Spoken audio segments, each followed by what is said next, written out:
From farm to factory and back again, empowering you to make healthy choices second nature.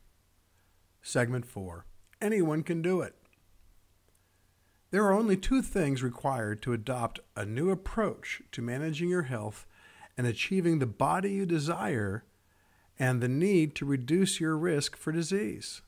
And those two things are, one, the desire to want a healthy, fit, sexy body and a happy life filled with positive experiences. So you got to have the desire.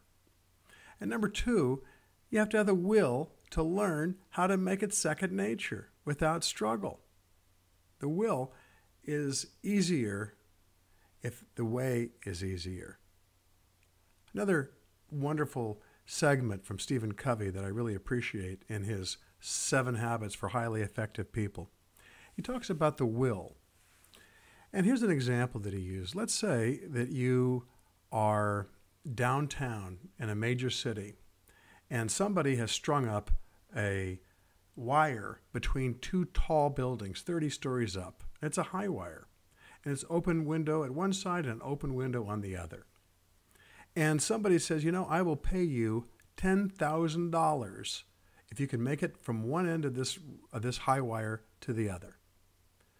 And you look down at the traffic below, 30 stories down, and you say, no, I think I'll pass on that one. And they say, well, okay, what if I up the ante? What if I made it $100,000?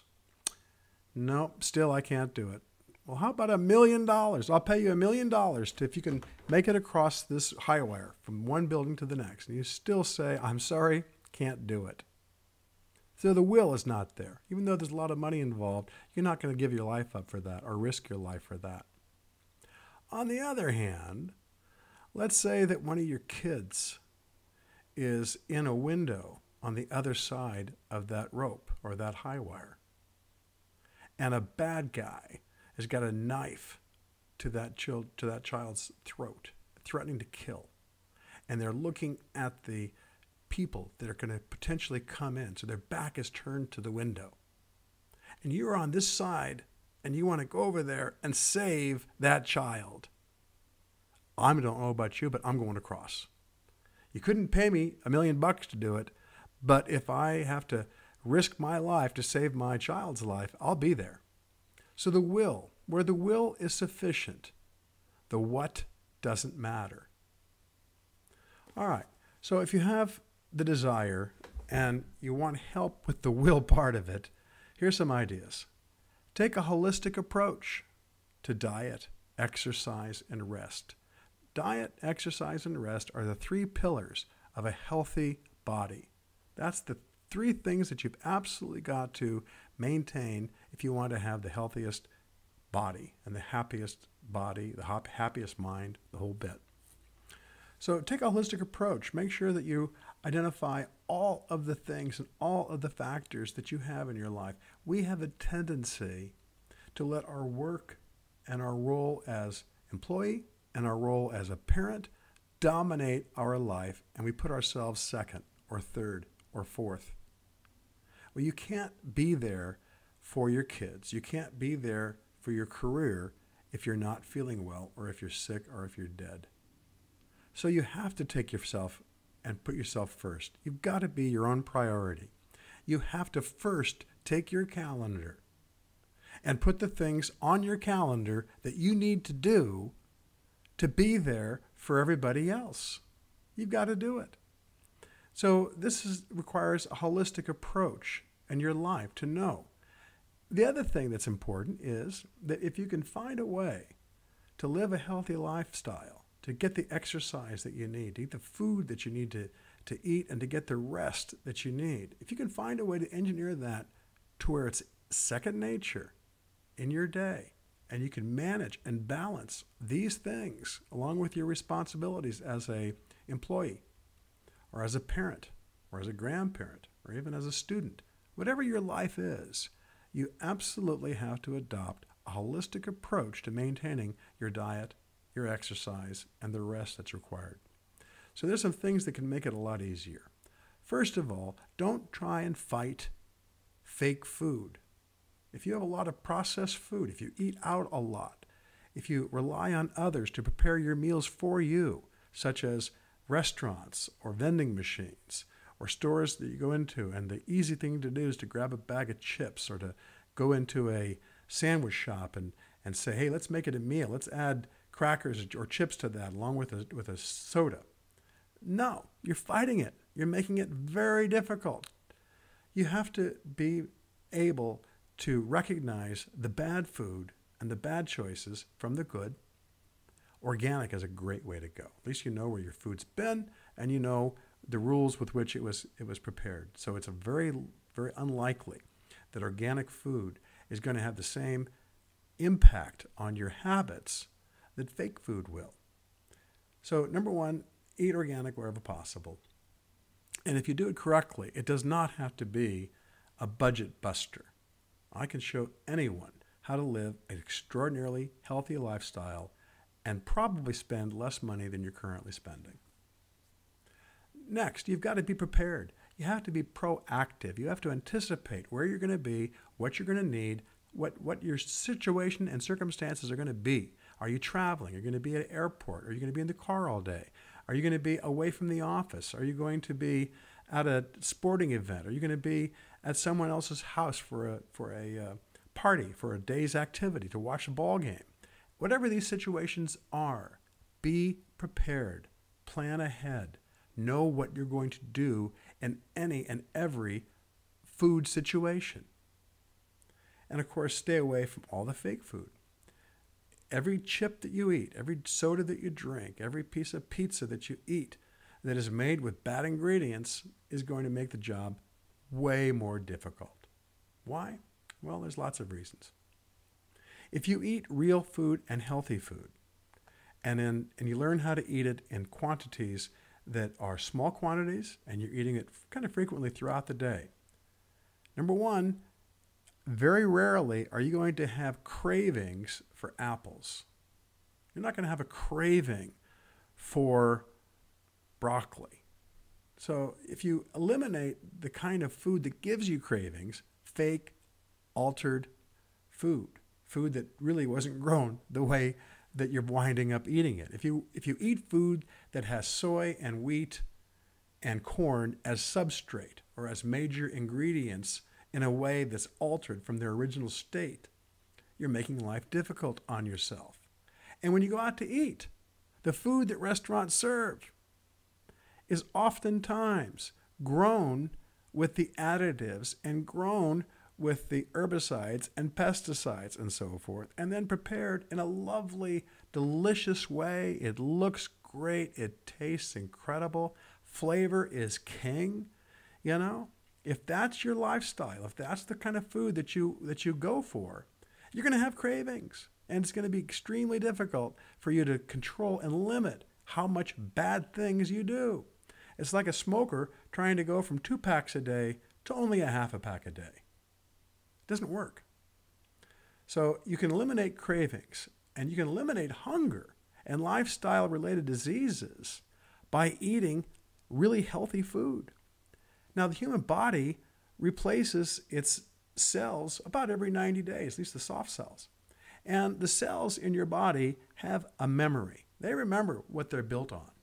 As you begin to leave the world of unhealthy processed foods and replace it with healthy foods, organic food, food that is unaltered, food that you know what it is, your cells begin to learn this as well.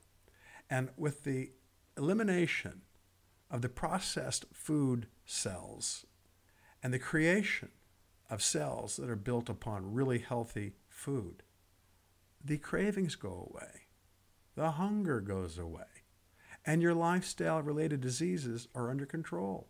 I haven't been hungry, and I have not had any cravings in over 8 years. I no longer have type 2 diabetes. I no longer have sleep apnea. I no longer have high blood pressure. I no longer have heart disease. All these things went away because I changed what my diet consisted of, and I began to exercise, and I began to rest, and I began to put myself first. So here's the other tricks that I can share with you. You need to learn what is healthy. You need to sort through all the confusion and all the misinformation and all the advertising and all the marketing. You need to learn what is healthy. Then you need to reprogram your mind to make better decisions. And it's easier if you do it through quantum programming for your subconscious. Whenever you drive your car, you're making decisions all the time. Lane changes, braking, accelerating, all these things. And these are not conscious decisions.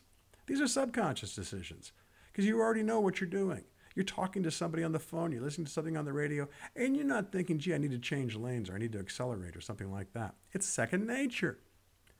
Well, your lifestyle can also become second nature through quantum programming. Once you know the food that you want to eat, once you know the method of eating it, once you know the rules of health maintenance that are really going to help you live a healthy lifestyle, you begin to play these things over in your mind again and again and again throughout the day. You have these mental exercises that you use mental imagery at you living the new lifestyle and doing the things that you need to do. You've heard athletes do that. You've heard them playing in their mind that particular tough golf course or facing this certain pitcher, and they envision themselves getting a great hit off this guy or making a great golf shot. You do it again and again and again in your mind. Then it becomes second nature. Your eye needs to be trained for healthy options. You need to be able to readily and quickly identify fake food versus real food, the stuff that's going to be good for you versus the stuff that's going to be bad for you.